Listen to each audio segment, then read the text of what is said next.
Saya pergi kerja, terus saya melakukan umroh ya Pak ya. Nah, saya melakukan umroh itu sampai 7 kali. Nah, di saat itu, saat saya umroh pertama, ya kan Pak, saya tidur kan. Nah, saat tidur itu dibilang tidur ya nggak tidur amat, tidur ayam-ayaman lah ya kalau orang Jawa bilang. Nah, saya tidur itu seakan-akan tuh ada kayak dibilang mimpi, tapi saya itu dengar orang ngomong, orang jalan saya dengar, tapi saya posisi tidur gitu. Tiba-tiba datang seorang laki-laki berjubah, rambutnya segini, tangannya bolong. Jangan lupa yang belum subscribe, tombol lonceng dipencet, dan juga beri like, beri komen, yang baik, yang benar, jangan melanggar hukum. Shalom Bapak Ibu Saudara-saudari yang dikasihi Yesus dan yang sekasih, kita berjumpa kembali dengan Ibu Siti Amanah ya. Nanti Ibu ini akan bersaksi bagaimana dia bisa mengenal Yesus, tapi sebelumnya kita berdoa. Tuhan Yesus, urapi kami, Ibu Siti Amanah, biar mengucapkan semua yang benar, tidak rekayasa, tapi apa yang dialami bersama Yesus, itu yang diucapkan oleh Ibu Siti Amanah ini. Begitu juga hamba-Mu, sebagai moderator, Tuhan urapi, supaya apa yang kuucapkan semuanya juga untuk hal-hal yang memuliakan nama Yesus. Kalau ada kuasa-kuasa gelap iblis setan roh jahat yang mengganggu, saya patahkan dalam nama Yesus. Dan kami wawancara ini bukan untuk membandingkan yang mana agama paling baik, dan bukan untuk saingan, tetapi kami ingin menguatkan iman rekan-rekan kami yang percaya Yesus. Karena itu kami mau Tuhan Yesus membicarakan hal-hal yang kami alami bersama Yesus. Ibu Siti Amanah, Tuhan berkati supaya apa yang dibicarakan semuanya itulah yang dialaminya bersama Yesus. Dalam Yesus yang kudus kami berdoa. Amin. Amin. Saudara, yang saya dengar, Ibu Siti Amanah ini dulu Muslim, tapi sekarang sudah percaya Yesus. Dan biar beliau saja nanti yang cerita bagaimana dia bisa percaya Yesus. Iya Bu? Siapa namanya Bu? Siti Amanah Pak. Siti Amanah, oke. Tuhan berkati. Ibu, coba cerita. Shalom saudara semua, nama saya Siti Amanah, saya berasal dari Jawa Tengah, lebih tepatnya saya dari Demak. Gitu. Nah, saya awalnya nggak menyangka kalau saya itu akan menjadi seorang Kristen atau percaya dengan Tuhannya orang Kristen. Karena di kita nggak ada ajaran dari kecil, kita udah nggak boleh deket-deket sama orang Kristen, nggak boleh, ini gitu. Pada suatu ketika saya lulus SMA, saya pengen kerja. Karena ibu saya kan pergi atau gimana ya. Nah, saya pergi kerja, terus saya melakukan umroh ya Pak ya. Nah, saya melakukan umroh itu sampai 7 kali.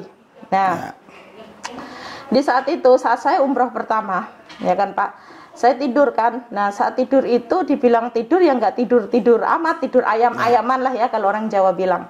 Nah, saya tidur itu seakan-akan tuh ada kayak dibilang mimpi, tapi saya itu dengar orang ngomong. Orang jalan saya dengar, tapi saya posisi tidur gitu. Tiba-tiba datang seorang laki-laki berjubah, rambutnya segini, tangannya bolong. Dia elus rambut saya, rambut kepala saya dilus gini. Kalau kita lihat cuman kayak gitu, tapi dampaknya itu dulu kan saya nggak mudeng ya istilah damai sejahtera sukacita itu aku nggak mudeng kata-kata itu. Aku rasakan itu nyaman banget, senyaman-nyamannya gitu ya. Hingga kalau kita mimpi bangun kan udah ya. Kalau itu nggak, kayak berasanya itu apa ya, masih berasa gitu. Pagi saya ke Masjidil Haram kan itu Ka'bah itu kan di tengah Masjidil Haram. Nah di situ kan katanya bilang gini, kalau kamu sholat 2 rakaat di depan pintu Ka'bah itu dan berdoa, apa yang kamu doain itu akan terkabul. Ya karena di keyakinan saya yang dulu ya saya ikutin aja dong gitu. Saya berdoa. Nah di depan pintu Ka'bah itu kan ada kayak kaca, itu namanya makam Ibrahim. Kata dari makam Ibrahim itu bukan makam ya Pak ya, bedanya itu bekas kakinya. Betul-betul saya duduk sini, oh bekas saya. Nah itu dinamakan makam Ibrahim. Nah di situ di kaca gitu kan. Nah setelah itu saya di belakangnya sholat gitu. Nah saya sholat rakaat itu, sholat sunnah 2 rakaat itu saya berdoa. Karena katanya kalau berdoa sholat berdoa di depan pintu Ka'bah terijabah kan gitu kan. Nah saya berdoa tuh ceritanya. Nah setelah berdoa, yang saya doa itu gini, Karena di agama dulu, ya Allah, aku kepengen ketemu sama laki-laki yang bikin saya nyaman kayak di mimpi itu. Saya nggak ngeh kalau dia itu laki-laki itu Tuhan Yesus. Saya nggak tahu karena saya nggak pernah tahu apa Tuhan Yesus. Dari kecil saya juga nggak pernah dikasih tahu itu Tuhan Yesus, nggak ada. Bahkan kalau bisa kita agak jauhan sama orang Kristen gitu. Singkat cerita, saya sampai umroh 7 kali. Nah, saya balik ke saya udah gitu menikah, Pak, ceritanya. Saya menikah, punya 2 orang anak cowok cewek. Tapi mungkin jodoh saya sampai di situ. Suami saya KDRT, sering mukulin saya, hingga saya pergi. Dan saya itu waktu pergi di Singapura, saya dimimpiin lagi. Nah, saya dimimpiin lagi seorang laki-laki, tangannya bolong, berjubah, rambut bau. Tapi kalau wajah saya nggak bisa ngomong ya, Pak. Cuman saya merasakan gitu loh, Pak. Tahu itu laki-laki berjubah gitu. Ngelus lagi. Perasaan ini sangat-sangat merasakan damai seperti yang pertama kali aku bilang itu. Tapi perasaan ini kok sama persis. Sampai aku mengharapkan laki-laki itu selalu ada gitu. Nah, aku berpikir mungkin itu laki-laki terbaik untuk saya, pikiran saya, karena bikin nyaman. Tapi kok aneh, tangannya bolong gitu loh, di sininya itu bolong gitu. Nah, sudah gitu, saya berpikirnya pernah kan kita kumpul kan. Nah, kita kumpul sama kawan-kawan. Aku tuh tiba-tiba bilang gini, gue pengen jadi orang Kristen. Nah, teman saya bilang, lu jangan gila, lu bisa dibunuh. Nah gitu, enggak, cuman bercanda aja kok gitu. Karena waktu itu kan saya belum tahu, tapi nggak tahu, keluar aja kata-kata itu. Saya balik ke Indonesia, saya ketemulah seorang laki-laki. Kebetulan dia kerja satu kantor sama saya kan waktu itu. Nah, dia itu akhirnya nikah sama saya, orang Batak itu, orang Medan.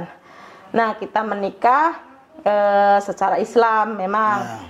Nah, kita menikah, saya didatangi, tapi setiap suami saya membahas Islam, saya itu sensi. Setiap dia membahas Islam itu saya sensi. Nah, dan kebetulan kan waktu itu suami saya sering nonton YouTube-nya Bapak. Nah, apa sih nonton YouTube yang teriak-teriakan kayak gitu, nggak jelas adanya, saya bilang gitu. Saya sensi, jujur Pak, saya sensi. Saya tahu gitu loh Bapak ini. Nah, suami saya, kamu nggak tahu, ini tuh juga dulu kayak kamu. Mana ada kayak gitu, gitu kan. YouTube teriak-teriakan, itu apa gitu kan. Waktu itu jujur Pak, gitu. Saya nggak tahu itu gitu. Nah, setiap orang ngomong haleluya, haleluya itu apa gitu. Gitu apa? Ini kan kenyataan ya, kejujurannya saya ya. Nah, udah gitu, tapi saya jujur Pak, setiap suami saya pergi saya penasaran Pak. Saya penasaran. Penasaran banget. Saya baca, pinjam Alkitabnya, tapi tanpa sepengetahuan dia. Sebelum dia datang, saya harus tutup. Jangan sampai dia tahu aku baca Alkitab. Gengsi dong, saya gituin. Saya nggak ngeh waktu itu, nggak tahu kalau aku harus ada Alkitab di Play Store. Itu saya nggak mudeng Pak, nggak tahu. Aku juga nggak tahu searching. Nah, akhirnya saya searching, cari. Akhirnya mengerti gitu loh Pak. Tapi cuman hanya sekedar mengerti, tapi nggak tahu gitu, maksudnya apa gitu loh Pak. Nah, singkat cerita, saya punya teman orang Batak juga, cewek itu Pak. Saya bilang, aku pengen ke gereja, hayu katanya. Ya udah hayu, tapi nggak pernah terlaksana. Hayu hanya hayu aja. Hingga aku terus ketemu orang Nias, tetangga saya. Saya bilang, tante aku mau ikut ke gereja. Ya yuk tante, hari Rabu yuk. Nah, ini bingung saya. Mana ada gereja hari Rabu? Setahu saya orang Kristen gerejanya hari Minggu. Wah, ini sesat nih. Saya nggak berani dong setiap si orang mana Nias itu ngajak saya bilang nanti dulu lah, belum siap lah apa, pokoknya ngeles lah ya, karena saya berpikirnya ini nggak jelas, karena ke gereja setahu saya hari Minggu gitu kan. Saya nggak ada istilah doa ini aku nggak Pak, nggak tahu. Hingga saya ketemu seorang orang tua, dia bekerja di gereja yang sekarang saya gereja itu, nggak tahu mungkin itulah Tuhan ya, rencana Tuhan. Tapi saya sebelumnya itu saya dimimpiin lagi, seorang laki-laki itu datang lagi ke saya, tapi nggak ngelus rambut saya, tapi saya dituntun, dibilang inilah Bethlehem gitu. Nah, Bethlehem itu apa? Kan gitu kan? Bethlehem itu apa? Saya nggak tahu Pak, Bethlehem itu apa? Kan gitu kan? Nah, Terus saya tanya, Bang, Bethlehem itu apa? Oh, Bethlehem adanya di Israel sana. Di sana ada tembok ratapan. Makin nggak jelas aja dalam hati saya. Apa itu tembok ratapan atau apa pikiran saya? Sudah tuh selesai tuh Pak. Tapi saya makin gejolak di sini tuh nggak bisa saya ungkapkan. Benar-benar bergejolak. Gimana ya? Mungkin para murtadin di luar sana akan mengerti kalau kita dijamah Tuhan Yesus itu gimana. Sudah gitu, saya ke gereja sama ibu-ibu itu. Saya bilang, aku mau ke gereja. Saya bilang gitu. Nah, saya pikir, aduh nanti saya gimana ya sampai gereja gitu kan. Saya di gereja, terus dijemput ke bawah. Karena gereja kita kebetulan waktu itu paling atas Pak, di gedung paling atas. Saya ke gereja. Saat saya sampai gereja Pak, pintu dibuka gereja itu. Air mata saya bercucuran. Saya tidak tahu ada apa. Dari puji-pujian gembala, kalau dulu saya nggak tahu gembala ya, taunya pendeta. Pendeta itu ngomong sampai selesai, itu saya cuma nangis aja. Perasaan saya nggak mau nangis, tapi air mata itu ngalir sendiri. Air mata itu ngalir sendiri. Sudah selesai gitu, saya setelah ibadah selesai itu ditanya, gini, siapa yang baru pertama kali ke gereja? Ya saya angkat tangan dong, emang saya baru pertama kali. Dalam hati saya, mampus lah gua, ini kena lah para masalah. Karena saya berpikirnya orang Islam gitu kan. Saya didoain, makin nangis saya saat didoain itu Pak. Nah udah gitu saking senengnya saya diginiin, nanti pulangnya naik angkot aja, kan ada jemputan. Karena di gereja kita ada jemputan Pak, karena orang-orang yang nggak ada motor atau apa. Nah karena saya saking senangnya, sekarang bilangnya sukacita ya Pak ya. Saya pengen cepat pulang bilang suami saya. Saya sampai rumah saya bilang, Abang, kan saya dipanggil Septi. Bang, Septi tadi ke gereja. Oh, bagus dong. Dah. Coba Pak, lucu kan? Cuman, oh, bagus dong. Sudah tuh nggak ada perkataan lainnya. Oke. Tapi saya perasaan bergejolak, kayak aneh merasanya kok nangis terus. Hari Minggu saya ke gereja pertama kali. Bahkan saya nggak pernah diajarin Tuhan Yesus apa, Kristen itu bagaimana atau apa, nggak pernah. Saya hari Minggu ke gereja, hari Selasa saya ada kerjaan keluar kota. Saya naik bis. Pulangnya saya kecelakaan Pak. Bok tronton yang gede itu jatuh ke bis kita. Saya duduk paling depan dan pintu bis itu terbuka. Kalau bis dulu kan cuma naik ada palangan besi gitu aja buat anak-anak. Saya duduk paling depan, pas pinggir pintu terbuka. Saya kan belum Kristen Pak waktu itu. Cuman saya dimimpiin aja. Saat kecelakaan kita ditabrak beruntun 7, banyak yang meninggal, kondektor di bawah ban, saya melihatnya. Seharusnya saya teriaknya Allahu Akbar, Allahu Akbar. Saya enggak Pak. Tuhan Yesus baik, Tuhan Yesus baik, Tuhan Yesus baik. Di saat kecelakaan mobil kita terbelik, saya panggilnya Tuhan Yesus baik. Dari mana Pak kata-kata itu? Seharusnya saya Allahu Akbar, Allahu Akbar dong. Karena saya belum diajarin, cuman pertama hari Minggu ke gereja, Selasa saya kecelakaan. Nah coba. Tahu nggak Pak, orang meninggal banyak, kecelakaan banyak, ada kok di Google kok, KM 55 Cikandi, masih ada sampai sekarang di YouTube. Saya kecelakaan di situ. Nah, pada saya paling depan kan Pak, ditabrak berapa bis yang meninggal belakang banyak kan. Saya itu cuma terluka sedikit aja di bibir saya. Saat saya dibawa, ya namanya kita kecelakaan pasti lemes dong, shock wajar gitu kan. Nah, saya itu nggak apa-apa Pak. Cuman terluka sedikit, coba. Bahkan nggak mau ngalir darah gitu, enggak Pak. Cuman di ujungnya sedikit. Nah, sudah gitu saya udah selesai dirawat di kota terdekat itu. Saya dibawa balik, di gereja kami ada istilah doa mukjizat. Entah mengapa, walaupun saya baru dari rumah sakit lemes Pak. Setiap hari itu saya berapa kali suntikan untuk suplemen otot karena otak, karena kan kita ada benturan, takutnya ada apa-apa. Saya tetap harus ke gereja. Saya mau doa mukjizat. Ya saya nggak tahu doa mukjizat itu apa. Nah sudah gitu, sudah tuh saya ke gereja. Saya semakin yakin, semakin saya rajin ke gereja. Ya walaupun nggak mudeng, karena saya akuin di sini, saya tegasin lagi, saya menjadi seorang Kristen bukan karena beras atau Indomie atau finansial, tapi saya menjadi orang Kristen, menerima Tuhan Yesus sebagai Tuhan saya itu karena Tuhan Yesus sendiri datang ke saya, menjamah saya, bukan karena siapa-siapa. Nah sudah gitu saya yakin, saya minta dibaptis. Saat saya minta dibaptis, saya terima dibaptis itu, saya meminta sendiri loh Pak, bukan ditawarin. Saya mencari sendiri Tuhan, bukan karena dikasih tahu orang atau pendeta ujuk-ujuk Bapak datang ke saya nginjilin saya, enggak ada. Saya minta dibaptis. setelah saya mau dibaptis, saya udah ngisi formulir semuanya. Saya pendarahan 3 bulan, Pak. Aku pikir datang bulan biasa dong. Seminggu, 2 minggu, 3 minggu, 1 bulan, 1,5, hingga 3 bulan. Nggak berhenti. Sampai saya bosen, Pak. Minum obat, jangankan berhenti, Pak. Berkurang pun enggak. Siapa yang nggak bosen, Pak? 3 bulan loh, Pak, waktu itu. Bahkan lebih ya. Tapi ada lucunya gini. Karena saya di sebelumnya, kalau kita datang bulan, jangankan ke masjid, pegang Al-Quran aja tidak boleh. Karena kita najis. Ya. Saya berpikir masih keyakinan yang dulu dong, Pak. Saya nggak mau ke gereja, Bang. Gini saya ngomongnya, Bang, saya nggak ke gereja hari ini. Kenapa? Saya lagi datang bulan. Ketawalah suami saya. Saya jawabnya, enggak bener nih. Suka ngelihat yang teriakan. Sekarang pikiran saya nggak bener, jujur loh, Pak. Nah, sudah gitu, jawabnya, Tuhan saya tidak jijik sama darah. Itu jawaban suami saya. Ya udahlah, saya gimana ya? Saya takut tembus kok, apakah pokoknya gimana caranya, gitu kan. Ternyata sampai gereja, nggak apa-apa, Pak, boleh. Ternyata nggak ditanyain, kamu lagi datang bulan nggak, gitu. Ya saya di sana sukacita banget kan, Pak. Nah, singkat cerita, udah 3 bulan tuh, Pak. Saya nggak berhenti. Saya capek ke rumah sakit, periksa itu capek, Pak. Nggak ada apa-apa, tapi darah keluar terus, gitu kan. Sudah gitu, pas hari Minggu itu biasanya kan saya selalu gini. Kalau saat firman, aku nggak mau ketinggalan 1 detik sedikit pun firman itu ketinggalan. Saya itu biasa kalau mau firman itu saya ke toilet dulu biar nanti nggak ada istilah mau kencing lah, apalah itu aku nggak mau, Pak. Sudah saya siapkan, bahkan air pun saya bawa. Karena saya nggak mau ketinggalan firman yang akan dibawakan oleh gembala saya itu. Mungkin ini udah diatur Tuhan. Saya tiba-tiba itu mau kencing. Saat mau kencing, softtek saya nggak ada apa-apanya, Pak. Bersih.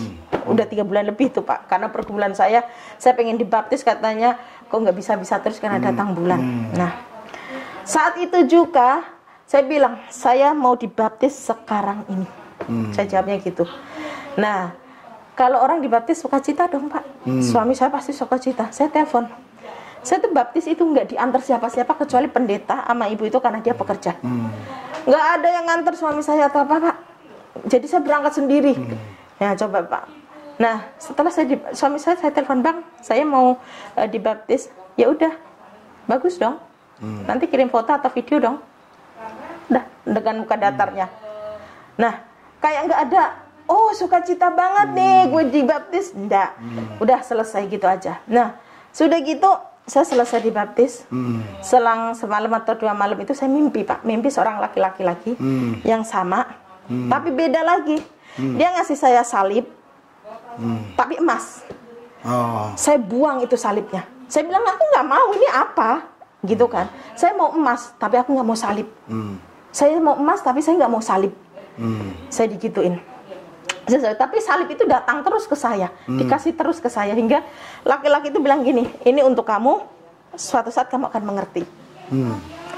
Sudah tuh, Pak, saya melihat diri saya di sebuah gereja, saya duduk itu berdoa, pokoknya berdoa sangat, tapi banyak orang di situ, tapi saya berdoa. Tapi aku nggak tahu itu, Pak, gitu loh. Nah, setelah itu saya sudah selesai. Salah satu pekerja gereja itu orang tuanya meninggal. Saya ikut ngelayatnya orang Kristen kayak apa sih? Penasaran dong, Pak, saya.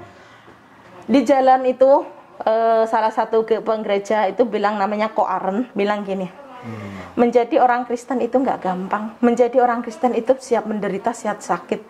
Bukan berat. Nah, saya mikir dong, apa maksudnya? Saya tahu dia itu bukan ngomong ke saya, dia lagi ngomongin anak rohaninya di sampingnya gitu loh. Tapi saya merasa gitu loh, Pak. Apa maksudnya ini apa gitu loh. Nah, sudah tuh. Tapi saya walaupun nggak ada yang cover saya, yang mendampingin saya seorang murtadin katanya sekarang bilangnya, itu nggak ada, Pak. Saya mencari sendiri. Pengen pengetahuan, pengen apa itu saya mencari sendiri. Ibadah apapun aku ikut gitu. Nah, dulu tuh aku nggak mudeng, Pak, ada umas itu apa? Aku pikir ya ibadah, ternyata umas itu usia emas. Wah, buset, gue udah masih muda nih gitu kan, nggak mudeng karena saya nggak mudeng. Nah, itu selesai. saya beranikan diri untuk mendeklarasikan diri saya kalau saya ini percaya Tuhan Yesus, dan kalau Tuhan Yesus datang nggak bawa agama ya Pak ya, intinya saya percaya muridnya Tuhan Yesus itu adalah Tuhan saya, Tuhan yang nyata, Tuhan yang hidup. Saya bilang gitu kan.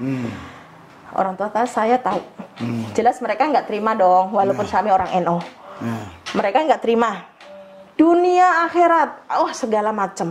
Hingga suatu ketika orang tua saya melihat kesaksian saya, karena saya kan udah banyak kesaksian di mana-mana ya, melihat saya dengan saya, dan salah satu petugas kampung kami nggak terima.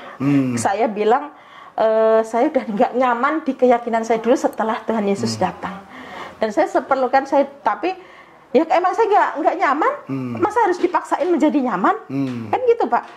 Nah, dan saya sudah cukup umur untuk menentukan pilihan saya. Siapapun itu nggak bisa menghalangin saya, gitu. Nah, terus saya diintimidasi beberapa bulan ini, mungkin baru 2 bulan ini, belum 2 bulan inilah ya, saya terintimidasi. Kalau kamu mau pulang, bukan pulang ke kampung, tapi pulang ke kuburan. Wah, pokoknya sumpah serapah segala macam itu datang ke saya. Hingga anak saya itu pernah saya bawa ke sini pas main. Anak saya tuh saya ajak ke gereja Pak, gitu, karena saya gerejanya GPI kan ada musiknya ya Pak ya. Anak saya kan nggak mudeng itu gereja. Saya bilang, Dek, Kak, ikut ibu yuk, gitu. Dia cerita, dan dia juga ngomong, teman-teman, aku tadi diajak ibu lihat konser katanya. Tapi konsernya itu haleluya, Tuhan Yesus, Tuhan Yesus, gitu. Nah, orang yang dewasa paham dong Pak. Nah, anak-anak kan nggak tahu, taunya itu konser gitu. Hingga akhirnya orang tua saya dapat penolakan, dapat ya nggak terima lah ya, katanya kalau kamu mau mengikuti lain tapi jangan menjelekan agama sebelumnya. Apa menjelekin? Emang saya nggak nyaman? Nggak bisa dong kalau saya dipaksa. Saya udah kelewatan umur untuk menentukan pilihan saya.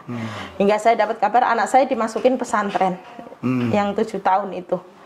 Tapi sebagai seorang ibu, bapak tanya pasti saya sedih.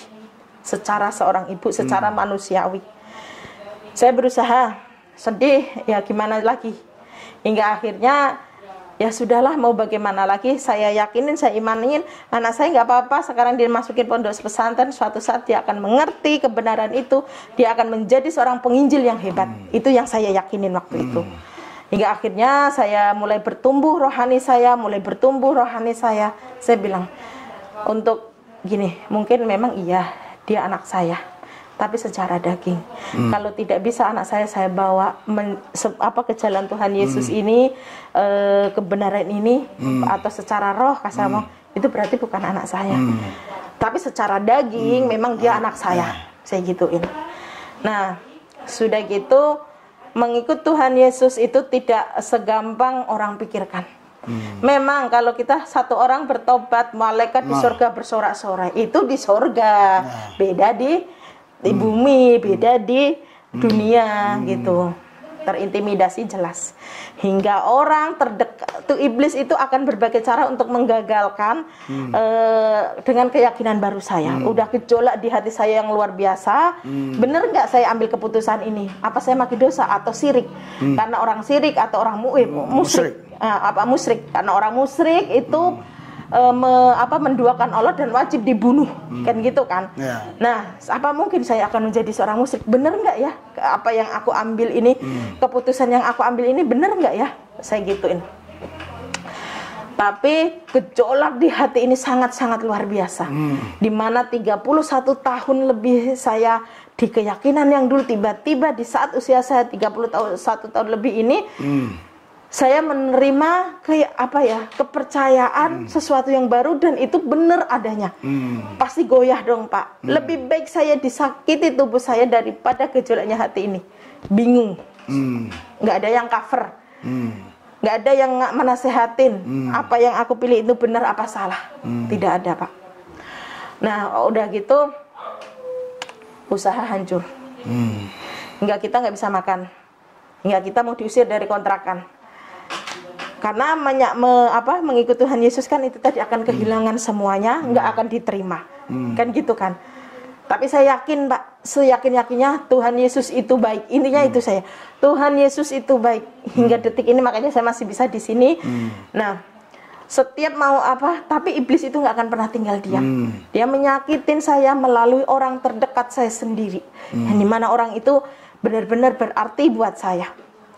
Saya putus asa, gitu kan. Tapi apa ya, namanya itu selalu kejadian apa perjalanan saya itu nggak segampang membalikan telapak tangan. Usaha hancur, saya bikin usaha apa namanya, bikin tahu bakso, hingga tahu bakso saya dibelatungin. Roh kejahatan, roh itu datang ke saya.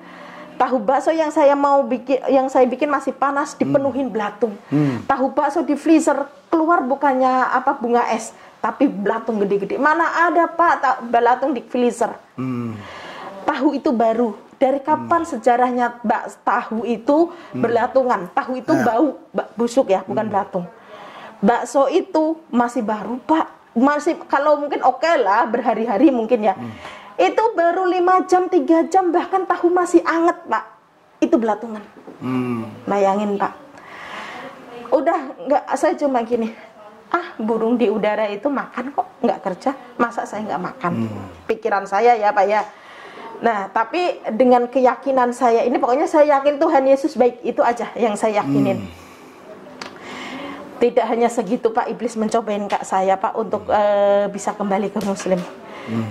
Orang terdekat saya seperti saya bilang itu dipakai iblis. Hingga suatu malam jam 3 malam itu saya itu nangis, bingung. Cuman saya punya 3 pilihan. Kok sebegini amat ya hidup saya gitu. Apa saya harus kembali Muslim? Kalau nggak kembali Muslim kan ibu saya nggak mau terima saya. Saya mau pulang udah nggak diterima, malah ada yang mau bunuh. Apa aku harus kembali Muslim? Itu satu. Yang kedua, apa aku harus mati? Udah mau bunuh diri itu Pak saya. Kalau menurut saya Pak, saya nggak ada Pak teman pada ngeblok saya. Semua teman nggak ada. Orang yang saya pikir bisa buat sandaran buat saya malah menyakitin saya. Ngapain saya hidup lagi? Kan gitu kan? Apa aku kembali hidup? Apa aku harus jadi orang orang Islam lagi? Galau dong Pak. Dilema saya harus bagaimana? Saya udah berencana mau bunuh diri. Saya nggak peduli semua itu pikiran saya. Tapi saya akan mempertahankan iman saya, mempertahankan yang menyakitin saya waktu itu kan, kemarin itu, karena saya belum bertumbuh, iman saya belum tahu gitu. Saya harus mana yang harus aku pilih di antara 3 ini? Aku harus mempertahankan iman ini, atau aku harus mati saja, atau kembali ke Muslim? Itu sesuatu yang sangat-sangat membuat saya down, bener-bener sangat down gitu. Saya waktu itu ambil keputusan untuk tetap mempertahankan iman saya. Tuhan pelihara sampai detik ini. Setelah itu saya ditanya, kamu mau pakai cara apa? Digituin kan. Untuk orang-orang yang terdekat kamu yang dipakai iblis gitu kan, mau lewat jalan apa? Saya ditanya gitu, jawaban saya akan menggunakan cara kasih. Saya tetap akan saat ini juga, detik ini juga, saya lepaskan roh pengampunan, saya lepaskan pengampunan buat orang-orang yang menyakitin saya. Saat ini juga, detik ini juga. Saya akan membalas mereka semua dengan kasih. Saya selalu segitu Pak. Jadi menjadi murid Tuhan Yesus itu nggak segampang yang orang-orang pikirkan. Kalau intimidasi dari seberang mungkin udah wajar pasti. Tapi kalau intimidasi dari sesama kita, itulah kadang yang lebih menyakitin kita. Itu Pak sedikitnya pengalaman saya mengikuti Tuhan Yesus. Wah, tadi Ibu nggak ceritakan tahun berapa Ibu mengenal Yesus itu? Mengalami perjumpaan pribadi dengan Yesus. Mengalami perjumpaan pribadi kan awal umroh itu udah dari tahun 2002 ya Pak ya? 2002 ya? Jadi Ibu umroh sampai 7 kali. Kalau umroh itu kan ada yang mengelilingi Ka'bah itu apa yang Ibu ucapkan?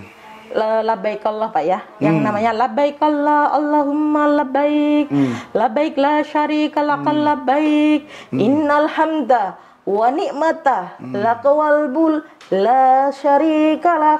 Nah itu dimana kita akan datang ke panggilan, dimana kita akan datang dengan panggilanmu, kita akan memenuhi panggilanmu gitu Pak. Itu yang dilakukan itu. Ya. Gitu. Jadi saya coba tes yang ringan aja. Kalau ibu memang dulunya Islam, ibu bisa mengucapkan Al-Fatihah ya? Oh, bisa. Nah, coba ibu. A'udzubillahi minasyaitonirrajim. Bismillahirrahmanirrahim. Alhamdulillahirabbil alamin. Itu kan Pak Ya. yang dimaksud. Ya. Malik yaumiddin. Ar-Rahmanir-Rahim. Ar-Rahmanir-Rahim. Malik yaumiddin. Iyyaka na'budu wa iyyaka nasta'in. Ihdinas siratal mustaqim. Siratal ladzina an'amta 'alaihim ghairil maghdubi 'alaihim waladdallin. Gitu Ya. kan. Itu kalau sholat kan harus itu yang pertama itu Bener. diucapkan. Terus setelah itu ada lagi ayat Ayatnya apa kayak, yang biasa ibu pakai Qul kalau sholat? a'udzu birabbin nas, malikin nas, ilahin nas, min syarril waswasil khannas, alladzi yuwaswisu fi sudurin nas, minal jinnati wan nas. Itu. Oh gitu ya. Jadi setelah ibu ini sekarang ikut Yesus, ya, apa perbedaannya setelah ikut Yesus ini dibandingkan dulu waktu ibu masih Islam? Pertama, itu perbandingan hal-hal yang batin lah, yang rohani lah, gimana? Ini, kalau perbandingannya, kehidupan saya dulu sebelum menerima Tuhan Yesus, dibilang mewah ya, ya bisalah ya ketimbang yang sekarang. Saya sebelum menerima Tuhan Yesus sama saya sekarang yang sudah menerima Yesus beda 180 derajatnya itu dari segi finansial. Dulu saya mau beli apapun gampang, pergi mobil ada, ibaratnya apapun gampang. Tapi setelah menerima Tuhan Yesus semua itu habis. Tapi yang tidak saya punya di saat saya kaya itu adalah sukacita, damai sejahtera. Di saat kondisi saya kayak gini tapi saya punya sukacita, damai sejahtera. Itu. Jadi perbedaannya adalah setelah ibu terima Yesus ini, ibu bisa menikmati sukacita damai sejahtera. Dulu Benar. sebelum terima Yesus nggak bisa. Benar. Oh begitu. Terus sekarang ibu setelah terima Tuhan Yesus sudah pernah bersaksi kepada keluarga-keluarga atau udah pernah melayani salah satu keluarga gitu? Belum pernah Pak, karena mereka masih tertutup karena baru ini ya. Saya menerima Tuhan Yesus 2018 akhir, ibaratnya 2019. 2019 saya menerima Tuhan Yesus, tapi selama itu kan nggak bertumbuh. Setelah itu 1 tahun kemudian kan pandemi. Setelah pandemi itu kan kita nggak ada itu ya. Nah, setelah itu kita itu baru 4 bulan 5 bulan inilah ya Pak ya. Saya baru mulai tumbuh rohani saya di situ. Oh begitu. Jadi kita belum sempat melayanin karena saya ingin benar-benar membekalin diri saya dulu gitu. Gitu ya. Jadi ini visi misi ibu ke depan ini apa untuk hal-hal yang rohani lah dulu. Hal-hal yang rohani ibu mau buat apa kira-kira dalam pikiran ibu ini ke depan ini? Saya Pak, kalau ditanya ke depan, saya sesuai Tuhan yang mau pakai saya, bagaimanapun itu Tuhan mau pakai saya siap. Oh begitu. Gitu. Ibu udah ada anak ya? Anak dari suami pertama itu tadi 2. Oh tapi dulu nikah Islam. Iya. Oke sekarang saya sudah wawancara ibu ini bagaimana dia bisa mengalami Yesus secara nyata. Dan menurut saya tidak diragukan lagi ya, karena di Islam itu kalau sholat itu memang selain pertama itu niat, ya kedua itu pertama niat, terus Al-Fatihah, terus tadi surat apa yang ibu baca tadi? Qul a'udzu birabbinas itu ya. Qul a'udzu birabbinas ya, Qul a'udzu birabbinas, kadang Qul huwallahu ahad dan lain-lain. Jadi sekarang saya yakin betul memang dulu ibu ini Islam, sudah 7 kali umroh. Bisa mengalami Yesus malah di Mekah Bu ya? Iya, awal pertama perjumpaannya di Mekah. Di Mekah ya. Ya. Jadi apa closing statement ibu buat rekan-rekan yang sedang melihat dan mendengar kita nanti ini? Bagi teman-teman, terutama sesama murtadin, jangan pernah takut, jangan pernah gentar, karena Tuhan Yesus setiap hari selalu bilang jangan takut. Sehari ada 335 itu. 365. Nah, karena 5 itu selalu bilang jangan takut dan jangan pernah takut gitu. Jadi teman-teman murtadin jangan pernah takut untuk menyatakan kebenaran ini, apapun itu yang terjadi, Tuhan Yesus pasti akan tompang kita, akan lindungin kita. Bagi teman-teman, ya maaf nih kalau kata-kata saya mungkin salah, yang sudah Kristen dari dalam kandungan pun, hayo bangkit lahir baru, karena ini harus cepat-cepat terjadi, karena ini udah musimnya panen gitu Pak. Itu aja sih Pak. Saudara, Bapak Ibu sekalian yang dikasih Yesus dan yang saya kasih, ibu ini sebelum terima Yesus secara finansial is okay ya. Setelah ikut Yesus, hidupnya sederhana sekali secara finansial. Tetapi sebenarnya bukan karena dia ikut Yesus, tapi memang sebelum ikut Yesus sudah terjadi ada masalah ekonomi kan. Di situ dia berjumpa dengan Yesus. Dengan kata lain, walaupun dulu dia banyak uang atau secara finansial tercukupi, tapi nggak ada damai, nggak ada sukacita. Tapi sekarang secara finansial ini sederhana, tapi ibu ini bilang ada damai, ada sukacita. Itulah saudara yang nggak bisa dibeli, saudara. Saya pernah pelayanan di Kisar. Kisar itu saudara kalau dari Timur-Timur, dulu Timur-Timur, sekarang Timor-Leste. Ya sudah bisa dengan Indonesia. Saya pelayanan di Timur-Timur, terjadi pecah itu perang pro kemerdekaan dan pro integrasi. Jadi pro kemerdekaan menang, makanya dari Timor-Leste, dan kami lari ke Kisar waktu itu naik kapal kecil sekali. Di Kisar itu ada namanya toko sukacita. Saya senang sekali waktu itu, saya senang sekali kan, wah ini ada toko sukacita. Cici, saya bilang saya mau beli sukacita. Wah, saya nggak jual sukacita loh, ini kan toko sukacita. Ini tulisan doang.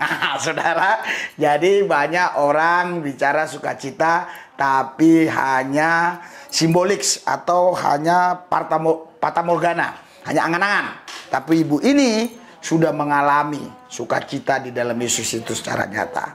Jadi, dan yang saya dengar tadi, ibu ini setelah dalam Yesus berubah. 2 Korintus 5 ayat 17, barang siapa dalam Kristus Yesus, dia menjadi ciptaan baru. Yang lama sudah berlalu, sesungguhnya yang baru sudah tiba.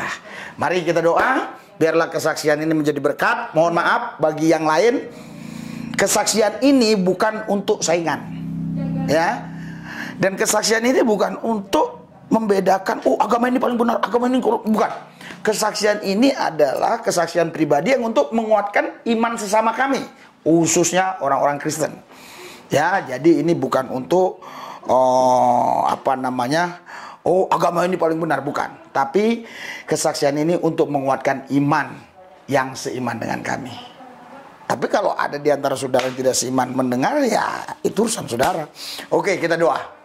Haleluya. Siapa namanya Bu tadi Bu? Siti Amanah. Tuhan Yesus, aku percaya Siti Amanah bukan dia yang pilih Tuhan, tapi Tuhan yang pilih dia. Urapi Siti Amanah, kuasamu bekerja atas Siti Amanah ini. Tuhan Yesus, di masa sekarang Tuhan Yesus secara finansial memang katanya kurang, tetapi di dalam Yesus selalu ada jalan keluar. Karena keran satu ditutup, 7 keran dibuka.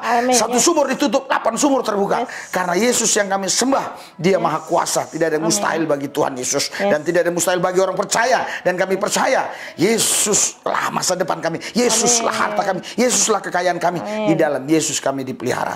Aku berdoa secara khusus Tuhan Yesus buat ibu ini, Tuhan Yesus. Engkau menjamah dia Tuhan. Engkau menjamah dia. Urapanmu bekerja. Terima penuh.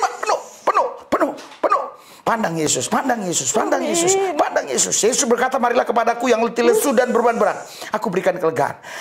Engkau tidak bisa dapat kelegaan hanya karena uang banyak, hanya karena pekerjaan, hanya karena lelaki yang mengasihi engkau atau orang-orang tertentu yang coba-coba mengasihi. Engkau tidak akan dapat kelegaan dari dunia ini. Engkau hanya dapat kelegaan ketika engkau mengalami Yesus. Mengalami Yesus bukan hanya satu kali. Mengalami Yesus itu harus setiap waktu, setiap saat. Karena Yesus itu bukan sekedar hanya Tuhan seperti yang mereka pahami. Yesus itu ada pribadi Allah yang hidup, yang memang nyata, yang hadir di dalam kehidupan kita. Dia bukan tinggal di aras, yang diam di aras. Dia tinggal di dalam hidup kita, bersama-sama kita. Tuhan Yesus, Engkau urapi dia dengan urapan spesial, urapan baru, urapan double porsi. Api kudus di tatamu, membakar dia, hatinya bergelora, bergairah, bersemangat, rohnya berkobar, menyala, menyambar, tetap radikal kepada Yesus. Tidak habis-habisan, mati-matian buat Tuhan. Tidak gentar, tidak ciut, tidak mundur, tetap maju. Karena mundur mati, maju bersama Yesus, pasti hidup di dalam Yesus. Dia cakap menanggung segala perkara. Bersama Yesus dia lakukan perkara-perkara besar. Karena dia yakin percaya. Bagi orang percaya tidak ada yang mustahil. Bagi Tuhan terlebih tidak ada yang mustahil. Tuhan Yesus, aku berdoa buat kedepannya nanti Tuhan. Oh, apa yang dibuat tangannya berhasil. Tuhan Yesus, oh biar usaha-usaha yang mulai dia bangun sekarang, Tuhan buka jalan, Tuhan buka jalan, Tuhan buka jalan, Tuhan buka jalan, Tuhan buka jalan. Ayo bahatu kahalaya kamasike. Jama dia, urapi, penuhi dengan kuasamu, penuhi dengan kuasamu, penuhi dengan kuasamu. Bukan kebetulan Tuhan Yesus aku bisa berjumpa dengan dia, bukan kebetulan Tuhan Yesus Kristus aku bisa ada di tempat ini. Padahal begitu banyak kesibukan Tuhan yang harus aku kerjakan. Namun kami hari ini ada waktu bisa berjumpa. Ini anugerah, ini kasih karunia. Pandang Yesus, Yesus mengasihimu. Yesus mengasihimu. Dia berkata, kuatlah engkau.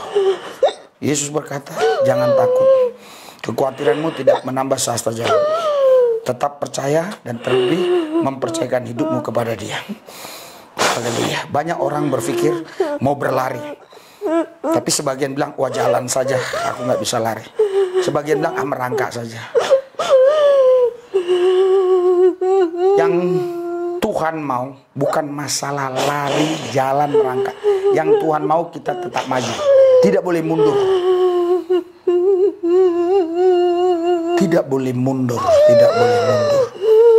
Tidak boleh mundur. Tidak boleh mundur. Makanya Tuhan berkata di Yesaya, Dia membawa kita terbang tinggi bagaikan burung Raja Wali, berjalan tidak letih, berlari tidak lesu. Sebelum ada pesawat, burung sudah ada. Tapi sekarang ada pesawat. Dan ini adalah satu gambaran yang luar biasa yang Tuhan berikan kepada kita, yang Tuhan tahu. Burung saya lihat tidak pernah mundur. Dan pesawat pun tidak bisa mundur. Pesawat tidak bisa mundur. Pesawat mundur harus ditarik oleh kendaraan tertentu. Kita dibawa Tuhan terbang tinggi bagaikan pesawat itu. Tidak ada gigi mundur. Ya ada maju, menang, lebih daripada pemenang. Naik, bukan turun. Menjadi kepala bukan ekor. Urapi dia Tuhan, urapi damai sejahtera sukacita Tuhan mengalir limpah Tuhan Yesus. Bahkan Tuhan Yesus jamah Tuhan. Jamah keluarga-keluarganya dimanapun Tuhan. Biar mereka juga kembali. Biar juga mereka datang kepada Yesus. Terima. Pandang Yesus. Ikuti doa saya, Bu. Tuhan Yesus. Engkau masa depanku. Yesus. Hartaku. Yesus, kekayaanku. Di dalam Yesus, saya punya apa yang Yesus punya. Saya tidak memusingkan yang Yesus punya. Yang saya mau Yesusnya. Karena ketika saya memiliki Yesus, apa yang Yesus miliki adalah punya saya. Karena Yesus punya saya. Maka apa yang di dalam Yesus adalah milik saya. Tuhan Yesus, saya bukan hanya percaya kepadamu, tapi saya mempercayakan hidup saya kepadamu. Saya bukan hanya mau ada sebagaimana saya ada, tapi saya mau ada sebagaimana Yesus ada. Bawa hidupku Tuhan Yesus menjadi sepertimu Tuhan. Terima kasih Tuhan Yesus. Terima kasih ya Tuhan Yesus. Berikan kepadanya hati yang bergelora, bergairah, berkobar, menyala, menyambar dalam nama Yesus. Amin. Haleluya. Apa ibu alami waktu kita berdoa tadi? Ibu alami apa? Ada lihat apa? Atau alami apalah? Yang tidak ditambahin, dikurangi, yang dialami apa? Saya mengalami Yang seperti saya bilang, saya meramai damai seakan-akan beban saya terangkat.